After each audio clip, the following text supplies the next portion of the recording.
سلام نہ کرنا، کوئی اٹھنا نہیں، کوئی بات نہیں کرنا. اور جیسے امام حسن داخل ہوئے مسجد میں، تاریخ نے لکھا کہ سب کے سب ہیبت حسنی کو دیکھتے ہوئے ایک مرتبہ کھڑے ہوئے اور کھڑے ہو کر کے سلام کرنے لگے. خود یہ بھی کھڑا ہو گئے. اسے کہتے ہیں ہیبت حسنی.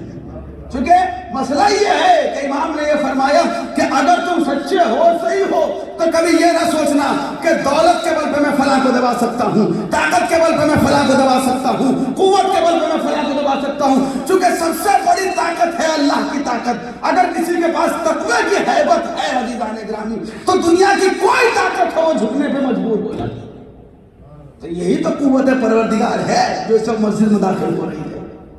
تو ایک مرتبہ تاریخ لکھا کہ امام گئے، امام ہو جانے کے بعد 2 رکعت نماز پڑھی.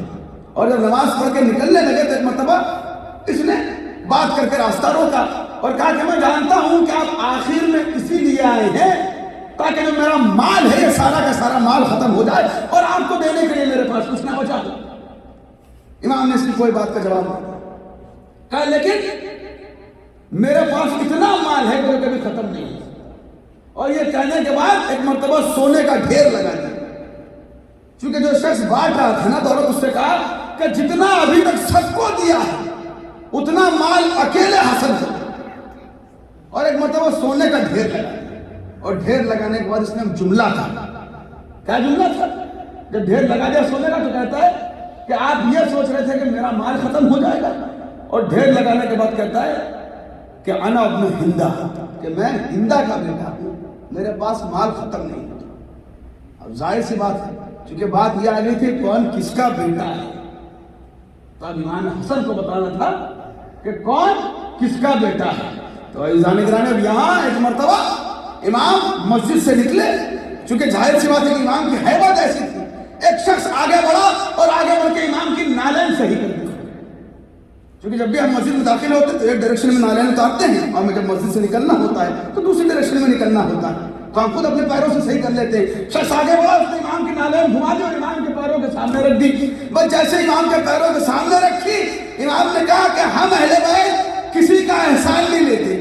تو نے جو میری جوتیاں صحیح کی ہیں اس کے بدلے میں یہ سارا سونا رکھ لے، اس کے بدلے میں سارا کا سارا سونا رکھ لے.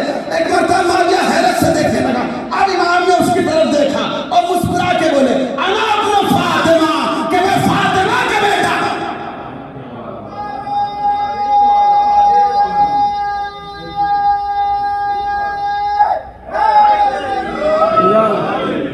امام نے کہا کہ میں فاطمہ کا بیٹا اور میرے سامنے دولت دکھا رہا ہے کہ جو ساری دنیا ہے یہ صدقہ ہے شہزادے کونین کا.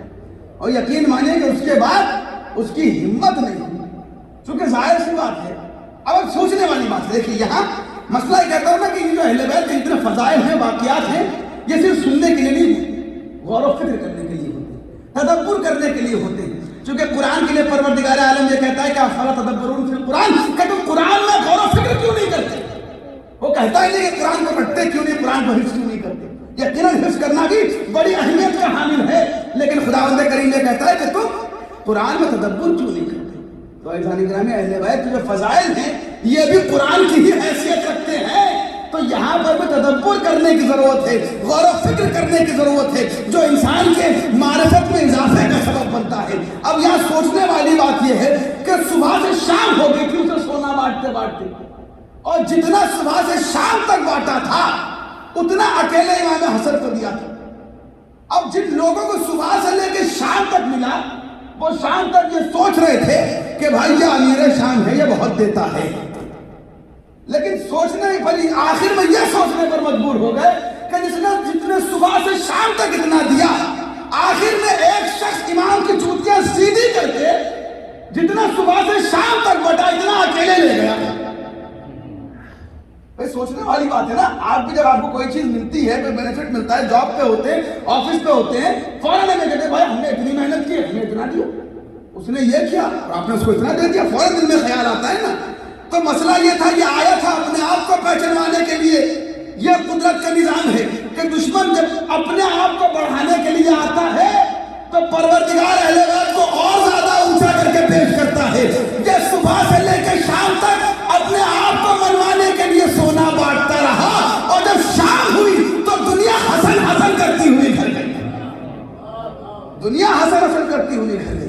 اب عزیزان گرامی وہ بات چونکہ یہ وہ بات ہے کہ اس میں کوئی ریپیٹیشن کا مسئلہ نہیں ہے, کوئی ایسی بات نہیں ہے. جتنے بار امام حسن کا تذکرہ ہو اس بات کو بیان کرنا چاہیے, اس بات کا غور و فکر کرنا چاہیے کہ جس کو تاریخ نے صلح حسن لکھا, تاریخ نے لکھا ہے صلح حسن. ہم مانتے نہیں ہیں, آپ بہتر جانتے ہیں کہ صلح کا جو لفظ ہے یہ تاریخ نے لکھا ہے, اور بڑی جسے یہ کہا جائے نا کہ مجبوری سے ہوتا ہوا ہم تک یہ لفظ پہنچا. لیکن اگر آپ اسے پڑھیں تو سب سے پہلے قلم اٹھا کر کے آپ اس کی ہیڈنگ کو اسٹرائک آؤٹ کریں گے, ہیڈنگ کو کاٹیں گے کہ بھائی یہ صلح ہے جسے آپ صلح کہہ رہے ہیں. چونکہ صلح کو اگر آپ ترجمہ کریں عزیزان گرامی اس کا ترجمہ بنتا ہے کمپرومائز, بنتا ہے نہیں بنتا.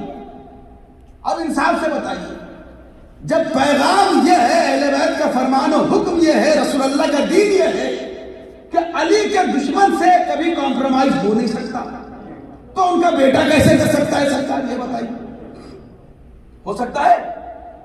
اب سوچنے والی بات ہے نا. اب کوئی میں آپ کے سامنے جذبات میں نہیں کہہ رہا, آپ پڑھیے کہ جو شرائط امام نے لکھے ہیں جس انداز سے پوری بات کی گئی ہے تو آپ کو سمجھ میں آئے گا کہ یہ در حقیقت ایک قرار نامہ ہے, ایک اگریمنٹ ہے, یہ کوئی کمپرومائز نہیں, اگریمنٹ ہے. اور اس میں بھی یہ ہے کہ شروط امام حسن کی ہے, ماننے والا مانگیا ہے. تو آپ انصاف سے بتائیے کہ جیتا کون؟ اور پھر ہم لوگ کیا ایک چیز اور بڑا بہت زیادہ رائج ہے کہ بھائی شہزادہ امن, شہزادہ امن کون سی بات ہے شہزادہ امن؟ معاف کیجیے گا معذرت کے ساتھ, ایسی کوئی بات تاریخ میں نہیں ہے کہ یہ کہا جائے کہ یہ شہزادہ امن ہیں اور وہ شہزادہ جنگ ہے امام حسین, انہوں نے جنگ کی, انہوں نے امن کی, انہوں نے صلح کیا, ایسی کوئی بات نہیں. اور یہ چیز ہمارے عقائد کے خلاف ہے, عقائد امامیہ کے خلاف ہے. اگر آپ امامت کے قائل ہیں اس بات کے خلاف ہو نہیں سکتی کہ ایک امام کوئی اور کام کرے, دوسرا امام کوئی اور کرے. دیکھنے میں بظاہر کام کچھ اور ہوگا لیکن ہوتا وہ ایک ہی کام ہے, الگ الگ نہیں ہوتا. آپ پورے واقعات یہاں رکھنے کے بعد امام حسن کا نام کیا کہ حسین لگا دیجئے, اور کربلا کے اتنے واقعات ہیں امام حسین کے نام کیا کہ حسن لگا دیجئے, کوئی فرق نہیں ہے, کوئی فرق نہیں ہے. چونکہ اگر ایسی بات ہوتی تو معصوم کبھی یہ نہ کہتے کہ اگر ہمارا کبھی تم قول بھول جاؤ کہ کون سا قول کس کا ہے تو 14 میں سے کسی کے نام سے منسوخ کر دو, ہم قبول کرنے کو تیار ہیں. کیوں کہی جاتی یہ بات آپ بتائیے انصاف سے؟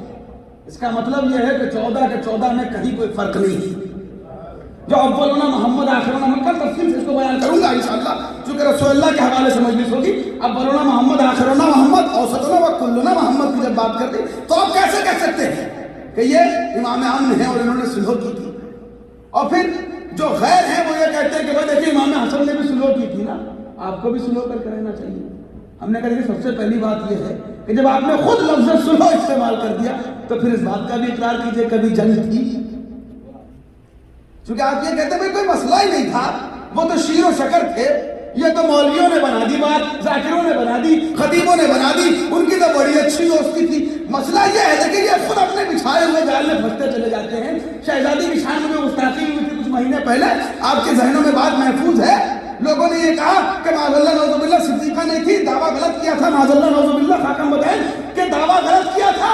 ہم نے کہا بہت اچھے, چونکہ اب تک آپ یہ کہہ رہے تھے کہ بات شیر و شکر کی ہے, کوئی دشمنی نہیں تھی. اب یہ دعویٰ غلط کیا تھا, آپ نے کہہ دیا, یہ کہنا اس بات کی دلیل ہے کہ بات شیر و شکر کی تھی نہیں. چونکہ آپ نے اپنے منہ سے خود کہا کہ دعویٰ کیا تھا معاذ اللہ نعوذ باللہ غلط تھا, غلط اور صحیح کا فیصلہ دنیا کرے گی. تو کل تک آپ یہ کہتے ہیں کوئی دشمنی تھی, کوئی دشمنی تھی.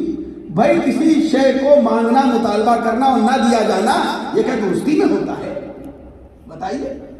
تو اگر دوستی تھی تو دے دیا جاتا. خیر میں اس موقع پر جانا نہیں چاہتا. تو اسی طریقے سے عزیزان گرامی اب بات یہ ہے کہ اگر آپ صلح پر زیادہ زور دیں گے تو پھر یہ بتانا پڑے گا کہ جنگ تھی تبھی تو صلح ہوئی. اگر آپ صلح مانتے ہیں تو پھر جنگ کس بات پہ تھی یہ بھی بتانا پڑے گا. کہ مسئلہ یہ ہر چیز انٹر کنیکٹڈ ہے, آپ بھاگ نہیں سکتے. اب یہاں غور طلب بات یہ کہ اقرار نامہ ہے کہ جہاں قلم و کاغذ امام حسن کے ہاتھ میں دیا جا رہا ہے, اور یقیناً امام حسن کی جیت تو یہی ہو گئی جب ہاتھ میں قلم و کاغذ ملا. کیونکہ دنیا کو یہ بتایا یہ وہی لوگ ہیں، اسی کے ماننے والے ہیں کہ جن لوگوں نے میرے نانا کو قلم و کاغذ نہیں دیا تھا، آج میرے دروازے پہ قلم و کاغذ لے کر کے کھڑے ہیں اور یہ کہتے ہیں کہ آپ سرود لکھیے، ہم ماننے کو تیار، ہم ماننے کو تیار۔ فیضان گرامی ایسی کوئی بات نہیں ہے، ایک چیز اسی طریقے سے رائج ہے، دیکھو حسنی سید ہو، بھائی حسنی سید بڑے کول ہیں، حسینی سید چلا لیں، بھئی کہاں سے بات آئی مجھے بتائیے تو۔ میں خود حسینی سید ہوں الحمدللہ، اور میں ایک سے ایک حسنی سید کو بھی جانتا ہوں، لیکن مسئلہ یہ ہے کہ امام نے ایک جملے سے سارا کا سارا مسئلہ ختم کر دیا، ایک جملے سے۔ وہ کیا جملہ تھا؟ اور اس کی بات بھی کربلا ملا کے واضح ہوتی ہے، اور کربلا کوئی الگ چیز نہیں ہے امام حسن سے، امام حسن کے اقدام کے کنٹینیویشن کا نام کربلا ہے، یہ جس کو ہم اقرار نامہ کہہ رہے ہیں، اگر اس پہ عمل ہوتا تو کربلا واقع نہ ہوتی، تو کربلا واقع کیوں ہو رہی ہے؟ امام حسن کے اقرار نامے کو توڑا گیا تبھی تو کربلا واقع ہو رہی ہے نا، اور دونوں سے مطالبہ ہی دونوں الگ الگ چیزوں کا ہوا ہے۔ تو یہ کہا جاتا ہے کہ انہوں نے جنگ کی اور انہوں نے صلح کی، بھائی بات صلح کی نہیں ہے، بات یہ ہے کہ دونوں سے الگ الگ چیزوں کی ڈیمانڈ ہو رہی ہے، دونوں سے ایک چیز مانگی نہیں جا رہی، اگر ایک چیز مانگی جاتی تو دونوں جواب بھی ایک جیسا دیتے، ایک سے حکومت مانگی گئی، ایک سے بیعت مانگی گئی۔ جب حکومت مانگی گئی تو امام حسن نے کہا رکھ لے، کیونکہ دیکھیں حکومت، ایک جملہ کہوں گا قدردان بیٹھے ہیں جیسے بھی سنیے گا، حکومت ائمہ کا، معصومین کا حق ضرور ہے، مقصد نہیں ہے، حکومت امام کا حق ہے، مقصد نہیں ہے، لیکن بیعت یہ امام کا حق ہے، یہ امام کا مقصد ہے۔ امام کسی غیر کی بیعت کر نہیں سکتا، کسی غیر کی بیعت نہیں کر سکتا، تو امام حسن سے حکومت مانگی تھی اور اس کے بیٹے سے حکومت مانگی جا رہی ہے کہ جو خیرات میں سلیمان کی حکومت دے دیتا ہو تو یہ شام کی حکومت کیا حیثیت رکھتی ہے؟ لیکن جب بیعت کا مطالبہ ہوا کہا نہیں بیعت نہیں ہوگی، اور کیا کہا امام نے؟ مجھ جیسا تجھ جیسے کی بیعت نہیں۔ اب اس کے بعد پورا امام نے مسئلہ حل کر دیا، آدم سے لے کر قیامت تک کا مسئلہ حل کیا امام حسین، یعنی امام نے یہ بتایا کہ نہ آدم نے شیطان کی بیعت کی، نہ ابراہیم نے نمرود کی، نہ موسیٰ نے فرعون کی، نہ میرے بابا نے اپنے زمانے کے کسی فرعون کی، نہ میرے بھیا نے کسی فرعون کی بیعت کی، نہ میں کسی تجھ جیسے کی بیعت کروں گا، اور قیامت تک مجھ جیسا تجھ جیسے کی بیعت کر نہیں سکتا۔ تو اب کوئی یہ خام خیالی نہ کرے کہ مولا علی نے معاذ اللہ نعوذ باللہ، چونکہ اس طریقے کے وائرس ہمارے یہاں بھی پھیلنے لگے تھے۔ اور ایک بات بڑا ضروری پیغام ہے دینا یہاں بہت ضروری سمجھتا ہوں، کیونکہ جب بات آتی ہے بیعت کی نا تو دنیا یہ کہتی ہے کہ بھئی امام حسین نے بیعت کیوں نہیں کی، تو فوراً یہ کہا جاتا ہے کہ یزید فاسق و فاجر تھا، یزید فاسق و فاجر تھا، شراب پیتا تھا، کھلے عام گناہ کرتا تھا۔ اچھا مسئلہ یہ ہوتا ہے جب بھی ہم کوئی بات بیان کرتے ہیں ہمیں یہ جاننا ضروری ہے کہ ہم کس مجمع کو ایڈریس کرتے ہیں، ہم کس مجمع سے بات کرتے ہیں۔ اگر تقریر مجھے ڈاؤن ٹاؤن میں کرنی ہو تو میں خود بھی یہ کہوں گا کہ امام حسین انسانیت کے علمدار تھے، اور انہوں نے یزید کی بیعت اس لیے نہیں کی چونکہ وہ انسانیت کا دشمن تھا۔ اگر مجھے کسی ایسے طبقے میں بات بیان کرنی، چونکہ میں دیکھ رہا ہوں کہ آج کل جو ہمارا مین انر سرکل ہے وہاں پر بھی مقصد کربلا کو اس طریقے سے بیان نہیں کیا جا رہا کہ جو مقصد کربلا ہے۔ اگر مجھے اور تھوڑا مسلمانوں کے دائرے میں بات بیان کرنی ہوگی تو میں اس بات کو کہوں گا کہ یقیناً اگر امام حسین نہ ہوتے تو نماز کبھی بچ نہ پاتی، لیکن جب میں عزاخانے میں بیٹھا ہوں گا عزیزان گرامی تو سب سے پہلے میری ذمہ داری یہ ہے میں بیان کروں کہ مقصد کربلا سوائے ولایت کے کوئی اور چیز نہیں تھی۔ یہ طرفین کی بات کر رہا ہوں، میرے پاس وقت نہیں کہ ڈیٹیل میں بیان کروں آپ کے سامنے، ولایت اصل مقصد ہے، لیکن اب ایسا ہو رہا ہے کہ عزاخانہ میں بھی یہی کہا جا رہا ہے کہ امام حسین نے بیعت کیوں نہیں کی، کہا یزید فاسق و فاجر تھا، یزید شراب پیتا تھا۔ اب ہمارے بچوں سے پوچھنے کے بالکل ایک سامنے کی ایسی بات بتا رہا ہوں کہ اس جملے سے آپ کو جوڑ کے اٹھوں گا۔ بڑوں سے پوچھیں گے امام حسین نے بیعت کیوں نہیں کی، کہا چونکہ یزید شراب پیتا تھا، یزید فاسق و فاجر تھا، یہ جملہ آتا ہے نا ذہن میں۔ لیکن مسئلہ یہ ہے، اب آئیے میرے ساتھ آپ یزید کے ہاتھ سے شراب کا جام دیجئے، اس کو کنارے رکھیے، اس کے ہاتھ میں قرآن دیجئے، یزید کے سر پہ آپ امامہ ابا قرا بھی رکھوا دیجئے، اور یزید کو خانہ کعبہ کے نزدیک لے جائیے اور یزید کو روزے کی حالت میں نماز سے نمازیں پڑھائیے. دنیا کے جو متقی ہونے کی تمام صفات ہیں اس تمام صفات کا حامل بنا دیجئے. اب پوچھئے کہ امام حسین بیعت کر سکتے ہیں اس کی؟ کیا امام حسین بیعت کر سکتے ہیں؟ مسئلہ یہ ہے کہ اگر یزید کی اس وقت مجھے علامہ طاہر جروری مرحوم کا پروردگار انہیں کروٹ کروٹ جنت نصیب کرن کا جملہ یاد آتا ہے کہ اما اگر یزید نمازی اور پرہیزگار بھی ہوتا تو کیا امام حسین بیعت کر لیتے؟ بات تو یہ ہے کہ اگر نمازی بھی ہوتا تو کیا مسئلہ یہ ہے کہ ہم نے امامت کے کانسیپٹ کو صحیح طریقے سے سمجھایا نہیں کون بچوں کا. ہمارے امام کسی کی بیعت کر ہی نہیں سکتا. یہ ہے بات. امام بیعت نہیں کر سکتا کسی کی. فاسق ہونا فاجر ہونا سب کوئی مسئلہ ہی نہیں. امام سے نہ کوئی بیعت کا مطالبہ کر سکتا نہ امام کسی غیر کی بیعت کر سکتا ہے. تو بھائی یہی مسئلہ یہاں پر بھی ہے. امام حسن سے حکومت مانگی گئی تھی, کہا لے لے. کہا لیکن جب حکومت بھی قائم کرنی ہے اسلام کے نام پہ تو اسلامی طریقے سے ہو اور شروط اپنی لکھوانی. آپ مجھے انصاف سے بتائیے کہ اگر امام حسن نہ ہوتے, کیونکہ آج کل بہت سے پڑھے لکھے لوگ پڑھے لکھے بیچارے پروردگار سب کی ہدایت کریں, میں کسی پہ تنقید نہیں کر رہا ہوں, سب کا اپنا اپنا سوچنے کا طریقہ ہے. ایک ہی رات میں یا ایک ہی وقت میں کوئی سب کے سب سلمان نہیں بن سکتے, سب کے سب ابوذر نہیں بن سکتے. ایک ڈفرنس رہے گا ہمیشہ. مسئلہ یہ ہے کہ نہیں قبلہ یہ دور وہ نہیں ہے, یہ دور یہ نہیں ہے اور ایسے کرنا ہے اور ویسے کرنا ہے. کیونکہ امام حسن جانتے تھے کہ ایک دور ایسا بھی آئے گا کہ جہاں نہ تیر چلے گی نہ تلوار چلے گی, تمام جہاد قلم کے ذریعے سے ہوں گے. لیکن جیتا کیسے جائے گا یہ میں آج بتا دیتا ہوں.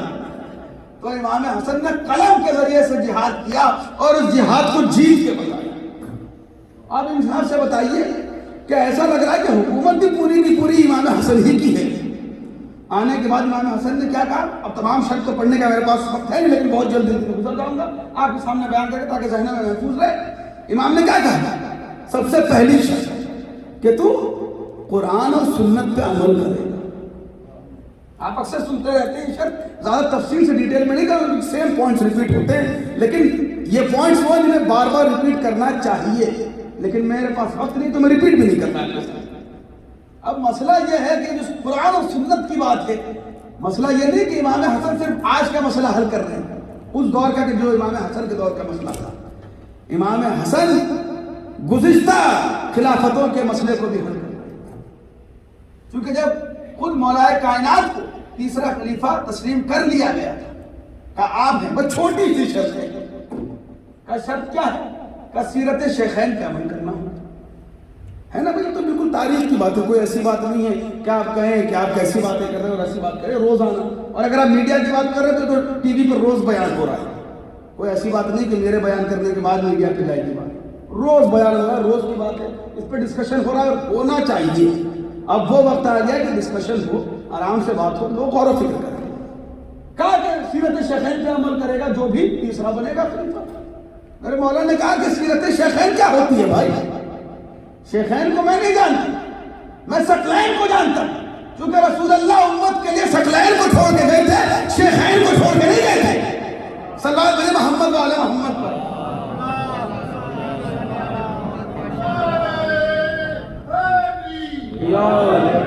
حسن کو بادشاہ خاصوان کہتے ہیں, علی کا نائب و قائم مقام کہتے ہیں.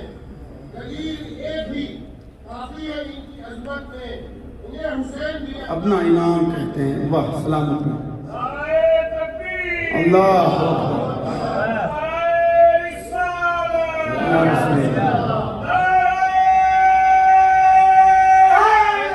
یا اللہم صلی علی محمد والا. بس 5 منٹ میں شاید اپنے مسائل. غور کرنے والی بات یہ ہے کہ امام حسن شرط کو ڈکٹیٹ کر رہے ہیں. کہا تو لکھ.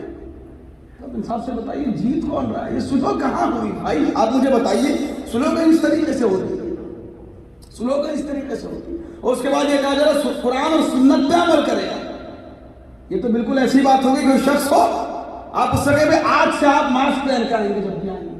یہ جملہ کس بات پر دلالت کر رہا ہے؟ آج سے آپ ماسک پہنیں گے کا مطلب یہ ہے کہ یہ صاحب ابھی تک ماسک پہن کے نہیں آئے.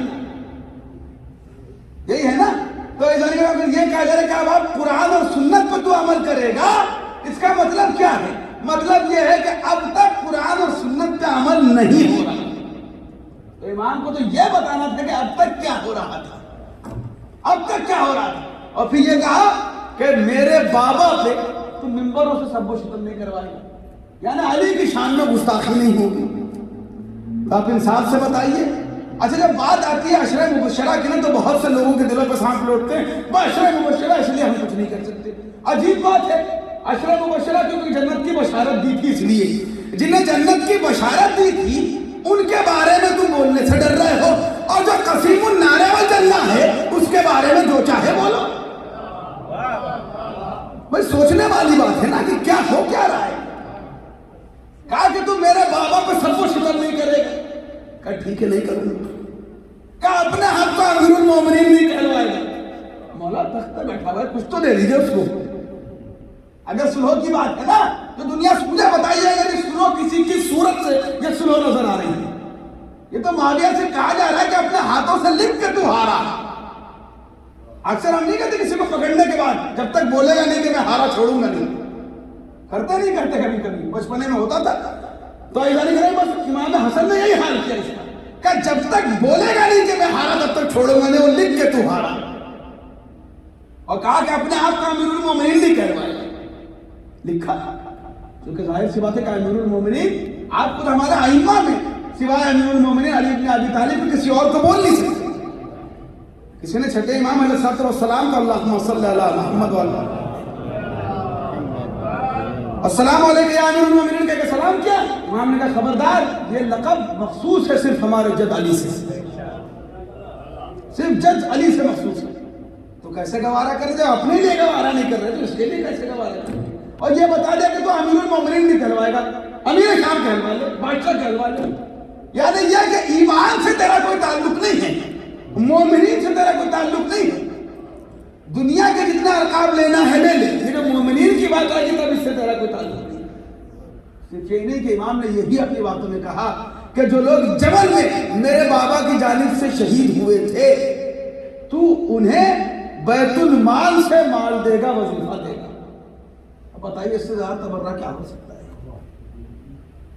آپ جیسے بھی سنیے، جیسے بھی سمجھیے، آپ اپنا سب کا اپنا اپنا انداز ہوتا ہے کہ بھئی ہم یہاں آنے کے بعد بھی اس طریقے سے بات نہیں کر سکتے کیونکہ اب ہم یہاں آ گئے۔ تو یہ جان لیجئے ہم یہاں آ ہی اس لیے ہے تاکہ اس طریقے سے بات کر سکیں، یہ مقصد ہے ہجرت کا، کبھی اور بیان کریں۔ لیکن خلاصہ یہ ہے کہ اب امام نے کہا کہ جو جبل میں مارے گئے تھے انہیں تو وظیفہ دے گا بیت المال سے، کیونکہ حق ہے ان کا، کیونکہ انہوں نے اسلام کے لیے جنگ کی تھی، اسلام کے دشمنوں سے۔ اس کو دیا جاتا ہے وظیفہ بیت المال سے کہ جو اسلام کے لیے جنگ کرے اسلام کے دشمنوں سے۔ تو یہ مولا ثابت کر رہے ہیں کہ اسلام کے لیے کون جنگ کر رہا تھا اور اسلام کے دشمن کون، اور کہا اپنے بعد یزید کو اپنا جانشین نہیں بنائے گا۔ اب ہوا کیا آپ یہ دیکھیے، جو دنیا کہتی کہ امام حسن نے ایسا کیا اور امام حسین نے ویسا، بھائی امام حسن کی جب اس اقرار نامے کو، اس اگریمنٹ کو توڑا گیا تبھی تو کربلا واقع ہوئی۔ اس نے اپنے بیٹے کو بنایا اپنا جانشین، یزید کو بنایا، اور بنانے کے بعد یہ اپنے آپ کو امیر المومنین کہلوا رہا تھا، اور شیعوں، امام نے کہا تو شیعوں پر ہمارے ظلم نہیں کرے گا، شیعوں پر ظلم ہو رہا تھا، مولا کائنات کو سب و ستم ہو رہا تھا، بات رکی کہاں پہنچی؟ اور اگر آپ یہ کہہ رہے ہیں کہ اس نے سلح کی تھی تو سلح کا اس نے مان کہاں رکھا؟ اور یہ بھی جان لیجئے کہ امام حسن نے سلح نہیں کی تھی، نہ امام حسین نے جنگ کی تھی، امام حسن سے سلح ہوئی اور امام حسین سے جنگ ہوئی۔ تو ایسا نہیں کریں گے تو جواب دیا ہے ہمارے امام معصوم، تو ان دونوں میں کوئی فرق نہیں ہے۔ جب امام حسن اور امام حسین کی بات آتی ہے تو امامت میں کسی طریقے کا کوئی فرق نہیں۔ ظاہر سی بات ہے سامنے سے جیسا سوال آ رہا ہے اس کے مطابق جواب دیا جائے گا۔ جب دونوں سے سوال اور مطالبہ ہی الگ الگ طریقے کا ہوا تو جواب دیا الگ الگ انداز سے دیا جائے گا۔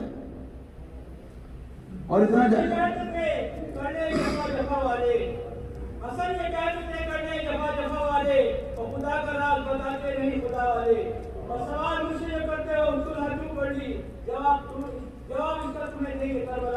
واہ واہ یا علی جانی۔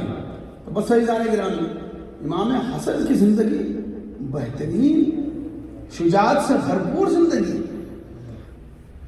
شجاعت سے بھرپور زندگی، اور قلم کے ذریعے سے اگر امام حسن نہ ہوتے تو دنیا کبھی یہ سلیقہ نہ سیکھتی کہ قلم کے ذریعے سے شجاعت کا اظہار کیسے، قلم کی نوک کو تلوار کیسے بنایا جاتا ہے، یہ فن امام حسن نے سکھایا دنیا کو، اور قلم کے ذریعے سے کیسے دشمن کا سر قلم کیا جاتا ہے یہ بھی امام حسن نے بتایا۔ لیکن اتنا جان لیجئے کہ یہ وہ ہمارا مظلوم امام ہے۔ یوں تو ہمارے کئی امام ایسے ہیں کہ جنہیں متعدد مرتبہ زہر دیا گیا، کسی کو 3 مرتبہ، کسی کو 4 مرتبہ، لیکن امام حسن واحد وہ امام ہیں کہ جنہیں 7 مرتبہ زہر دغا دیا گیا، جب 6 مرتبہ ناکام ہو گئے، لیکن دشمن ناکام تو ہو رہا تھا، ساتھ ساتھ زہر کا اثر بھی ہو رہا تھا، اور امام بے انتہا کمزور ہو چکے تھے۔ تاریخ دیکھیں، آج آپ کو اس کا فرصہ دینا ہے کہ جو امام حسین کا بھی امام ہے، بلکہ اب تک ان تاریخ میں جو آپ فرصہ دیتے آئے تو ہمارا دل کہتا ہے کہ امام حسن آتے ہوں گے اور اپنے بھائی کا فرصہ لیتے ہوں گے، لیکن آج امام حسین آئے ہوں گے اپنے بھائی کا فرصہ لینے کے لیے، اللہ اکبر، زینب آئے ہوں گے اپنے بھائی کا فرصہ لینے کے لیے۔ ہاں عزیزان گرامی، تاریخ نے لکھا کہ 7 مرتبہ امام کو زہر دینے کی کوشش کی گئی، لیکن ہاں جب 6 مرتبہ ناکام ہو گئے تو 7ویں مرتبہ ملعون نے ایک زہر روم کے بادشاہ سے منوایا، اور یہ زہر ایسا تھا کہ جس کے لیے کہا جاتا ہے کہ ایک قطرہ اگر سمندر میں ڈال دیا جاتا تو سمندر کی مچھلیاں مر جاتی۔ ہاں عزیزان گرامی، امام کو پانی میں ملا کر یہ زہر دیا گیا، اور جب ایک مرتبہ جادہ بنت اشج نے امام کو یہ زہر دیا تو تاریخ کہتی ہے کہ ایک مرتبہ امام اٹھے، اور اٹھنے کے بعد 1 گھونٹ پانی بھی نہیں پیا تھا کہ ایک مرتبہ جو جام تھا پانی کا تو ایک امام کے ہاتھ سے چھوٹ کے زمین پہ گرا، اور جب زمین پہ وہ پانی گرا ہے تو تاریخ بتاتی ہے کہ زمین سے ایک مرتبہ دھواں اٹھنے لگا۔ ارے زہر کا اثر ایسا تھا، تصور کرے جب زمین پہ یہ اثر ہوا تو امام کے کلیجے کا کیا حال ہوا ہوگا۔ اجرکم اللہ، وہ ایک مرتبہ فروا دوڑتی ہوئی امام کے قریب آئی، اور آنے کے بعد وہ امام بستر پہ لیٹ گئے، وہ امام نے حکم دیا فروا، ارے وہ جلدی سے قاسم کو بلاؤ۔ وہ قاسم آیا، اب امام کے پاس اتنا وقت نہیں ہے کہ قاسم کو بتائیں کہ کیا ہو گیا، اور جا کر کے میرے بھائیوں کو بلا کر کے لے آؤ، جاؤ میری بہن کو بلا کے لے کے آؤ۔ ہاں عزیزان گرامی، تاریخ بتاتی ہے کہ قاسم کا سن ہاں اتنا ہی تھا کہ جتنا کربلا میں سکینہ کا سن تھا۔